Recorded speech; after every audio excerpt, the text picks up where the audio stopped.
Hello and welcome to another episode of the Business Spotlight series. My name is Claudia Thompson and today I'm here with Eddie Wilkinson, the Managing Director of Keytek. Thank you so much for being here. That's a pleasure, no problem at all. And thank you for having me. You're always welcome. Why don't you start and tell us how you and Keytek got together and how you've got where you are right now?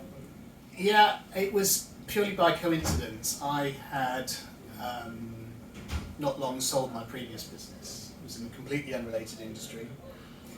And we were with some friends in a pub and we were somewhat dismayed by how unorganised one of our friends was, who was a locksmith and security engineer. His customers were suffering just because if he wasn't working, he wouldn't attend and they would have to wait, which isn't really good on the emergency side of things. So we said, look, we being Chris, who was the engineer, Gary, who was a mutual friend, who was a marketeer, and myself said, look, we'll give you 6 months and we'll put some structure in, because at the time was financially fine. And actually we had really good fun doing it. And what we did quite simply was we hubbed all the inquiries from a set area, which was sort of the central southern coast. And then we spoke with other engineers, and if we took away all of the customer interaction and the parts ordering, the paperwork, the insurances and the warranties, and said, look, you know, for a profit share arrangement, would you take this work? Which they did. And so we built quite a straightforward marketing platform, which back then, which was 25 years ago now, was just in the directories basically.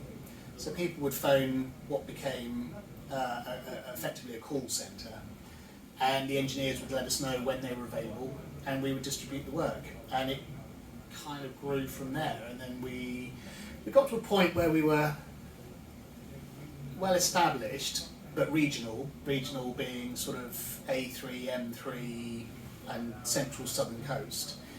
And we thought, well, let's scale it and see how we get on. And then we pushed out nationally. And then from there you just build on more and more services, you get better at what you do. We've been able to introduce a lot of technology, we built our own software, so that does a lot of work for us. Phone or telephony has moved on significantly. That now integrates and with software, and it's standard practice. It pops customer details, and we've built a great team, and here we are. Yeah, and here we are. Quite a few years later. Yeah, to my surprise. Yeah. Yes. And a lot of companies don't make it even past the 5-year mark. So what do you think is your secret to success? I think you have to enjoy what you do. There are challenges, there are frustrations, undoubtedly. But we've always had good fun. I still really enjoy what I do today. I don't ever know how to answer what do you do, because it changes every day. It's as simple as that, really. I think you get a lot of satisfaction, which I think shows in our processes, without sounding sycophantic. I think if you do enjoy it, it's always going to be better. It's not a chore. And we've always built a good team, because we've always enjoyed what we do. We've always run it as a family, and even though we've outgrown the sort of typical family status, we still have that as a culture. And then you get different types of reward, really, because once we become, the business becomes established, it actually gets easier. And it's not about taking things for granted. It's about they're easier to manage, and then you can integrate and build from there. And then you see the personal developments of people. I find it hugely rewarding. And what do you look for in an employee?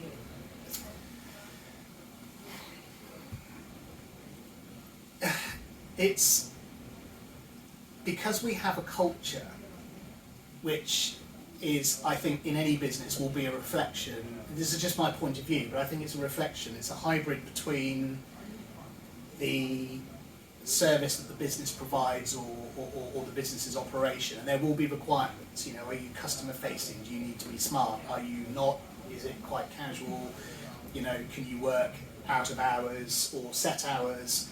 So you've got the non-negotiables, if you like, if you want to provide, you know, the best service appropriate for your business. And I just like enjoying work, you know. And if we have that, if we have sort of a fairly relaxed atmosphere where with employees we just say, look, you know, these are your responsibilities. We train them well. I think that's a really important relationship. If you train people, then the culpability, it's not about blame, but you can pick things up with them and then actually reciprocate it by, if you've got holes in your training because there's things that people have fallen down on, then you know you can plug that.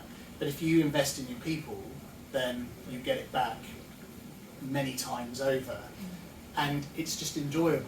So I think when we look for people, we always put people onto a 3-month probation. Almost, it's easy to sit and say, oh, we always get it right. We don't, but we have a high success rate. But what we look for when we're looking to bring people in is we've got a lot of faith in our training methods. We spend a lot of time on that. And so if it's more about whether people will fit in as a personality, you know, and you know fairly quickly if people are going to fly or not, you know, but what we will do is still spend the time with people that are training. And so it's more about whether people want to come in and they just want to be themselves and they're happy with the relationship of, yeah, I'll do my work, I like the people that I work with, I like the environment, and you train me, and then you build trust. And if we can see that from somebody, if they're very closed, and all the normals are very fragile CV with regards to 6 months here, 2 months there, and all the rest of it, we probably do sort of filter. We have a telephone interview to start off with. That's the first thing we do before we get people in, is we have a telephone interview which explores, you know, who are you? And then I think we've been doing it long enough to sort of work out that if people respond to a fairly casual, you know, and you can sort of sit and chat like we are now, you think, yeah, you know, they'll fit in. So that's it's there's no specific recipe, but it is that sort of, it's more on the human element. And you just know. You when do. You meet them. Yeah, you do. I mean, that doesn't apply when you've got things like we don't have a qualified accountant, for example, but we have an accounts department. But it's because we don't really need it. Yeah. And so, but if you are looking for somebody, say, a good bookkeeper, then you would look for somebody who, everything I said previously, but also with AAT or whatever level you need to get somebody in at, because you do need the technical competence. And on the flip side of that, what have been your biggest learnings as an employer? How hard it is. Unquestionably. Yeah, it is hard. You have to, unfortunately, develop the trait of being a skeptic, quite the skeptic. You have to question everything, despite, if we're talking about, you know, sort of the team, there's more often than not more to what is first presented, and so, you know, experience tells you that there's probably more to the story if it's a little unusual. Plus, because, you know, there's 37 of us here in the offices, you do know people, you know, and I like very much having the open door. So you have to get to the root cause and just feel that you've got it, you've understood the narrative that is coming to you, so you can make the best decisions. You know, I work very much on trust. Sometimes if people are guarded, you've got to try and get to the root issue, or as far as you can, to act with discretion, you know, and to have an outcome that we can accommodate and helps the employee. I think that trust goes both ways, and I think, you know, there are mutual responsibilities, but I think employing people is a much larger aspect of my role, and I think any effective manager's role, than you would set out expecting it to be. And having a working knowledge of HR law is good, not because you have to be draconian about it, but you can have conversations spontaneously, knowing that you're working within the realms of reality that aren't going to be contravening, you know, and if somebody is contravening any rules, but if somebody is, or they're, what I have found is people can be pushed by relatives or friends, and so if there's like an unexpected, perhaps edge of somebody being litigious, you've got to understand the landscape. But what I would say in balance is that employing people is hugely rewarding. We've had people come in here as kids, literally, and then 10 years later, you know, they're buying a home and they're married, or you know, I've been to a lot of weddings, and that's actually really rewarding. It is nice, and there are different stages of life that people go through, all the marriages, divorces, all sorts. And I do take a lot of pride when people say, look, you know, this is my constant, this is my safe place, you know, and I think that that's a reflection of perhaps we're doing a good job. But I think, again, when you're managing a team of people, you have to be proactive. You know, a little thanks goes a long way. Talking to people every day. We have a lot of staff functions, but we like going out. But it does work where, you know, I always say the same thing to people, look, it's just a job, it's not real life. And I think there is a lot of sense in that, because, you know, the trade-off is people work for remuneration, and that gives them choices as to how they spend their income. But it shouldn't be that they're walking around with a guillotine over their head. I just don't like it, I don't think it's fair. And I think, again, if you've got that in your culture, you work with people, you will again get more back from them, and then it's easier. But you do have to be vigilant, and you do have to understand the landscape. And you mentioned weddings and family and so on, and you're a family man yourself, and you exercise and you run a business. How do you create work-life balance, and is that even a thing as as a business owner? It is a thing, but I think the trick of it is for it to not be a thing. I think you need to make an adjustment in your mind, and I think when you're planning to set up a business or you're embarking on a business, you have to have personal plans. And I think that people are motivated by different aspects. That's fine, that's a different conversation. But I think that you need to recognise the responsibilities that you take, because it's a very grey area. You know, you can leave things at the door, but I don't think that's the right mindset. I think that you know, you're sitting in the car and you're listening to, I don't know, a radio, a podcast, whatever, you're seeing adverts. I just find it endlessly, an endless curiosity with going, have we got that in our marketing approach? What are the messages I'm seeing here? You know, you're listening to you know, conversations like we're having, but with other people, and you can always learn. And I think that if that is not a burden, and you're still running your business, but you've got an open mind to everybody's welfare, primarily obviously the business, I think it becomes easier. And again, I'll go back to just enjoying it. You know, don't get me wrong, it's not all a bed of roses. There are constant challenges, but they're all surmountable. And I think if you have if you're in control of your desk, then you can take on a challenge quite effectively. I think, you know, I've seen people get more and more stressed, and then their output exponentially decreases. And I think that's something that I've always looked at and thought, I can't get into that position. But you also need to be comfortable that if you've got good people, and again, goes back to training and experience and longevity, then you can also take time out. And you can take time out without too much of a burden. And I think that's really important. And if you put the sort of daily steps in place, and you've reconciled what you do is not really a job, it's a responsibility, then it's okay, it's really okay. You know. It is a thing. It is a thing, but it's about, as with anything, how do you handle the thing? Yeah, how do you handle the thing? Yeah. If you had to start again from square one, what would you do differently? I would definitely plan better. I think there is, for all the right reasons, but there is still quite a template for you. You have a business plan, and within a business plan you have to have, you know, the objectives and, you know, your KPIs and all these things, and there's a lot more to it than that. And I think that you see things through different eyes retrospectively. We've just talked about personal development, about how do you have a balance. You've got to have that in there. I think you need the personal side of things.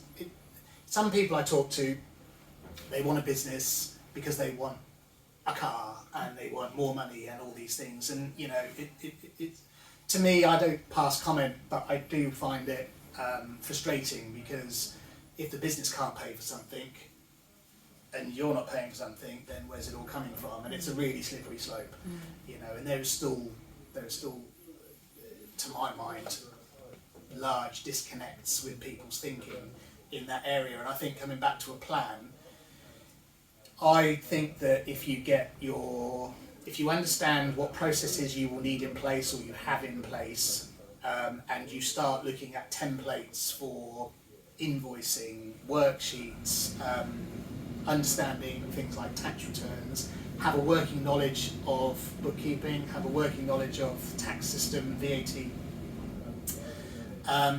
HR law, we've covered. Just understand the basics. You've got to blend that into also the business's operation, because I think that allows you to work on the business and not in the business, which I know is a cliche, but it is a fact that you need to be effective. And if you're going to be an effective manager, you can't have your head down in any particular channel. Short term, fine, but who's going to guide the operation? Who's going to guide the team? You know, that is very much something that I don't think we and I went into with enough thought, because it was meant to be a short-term plan. And then something happened, and now here we are. Yeah, well, here we are. 25 years later. Yeah, I know. But I mean, the others have dropped. Yeah. I bought the others out over the years and so on. But again, that came down to ambition, because I just think, you know, the more plates you can spin, it's good fun. It's a bigger operation. I think we're good at what we do, and I think the customers ultimately benefit from it. Others may differ, but I do. I think if you just look at the reviews, the lack of complaints and whatever, and you think, well, we must be doing something well. Suppliers are happy, engineers are happy, customers are happy, staff are happy. We're doing a good job. That's a very good KPI and very good measurement. Yeah, and it's these things that you've got to think about. So I think it's easy to have a static plan, but I think you've got to blend in the soft elements, the sort of intangibles, if you like, and definitely a working knowledge of, you know, the financial and legal drivers, because otherwise naivety could get you in difficult cul-de-sac. And speaking of naivety, what do you think are some common misconceptions that people have about running a business? Our top of the list is definitely guaranteed success. It's just not. You know, we touched just then on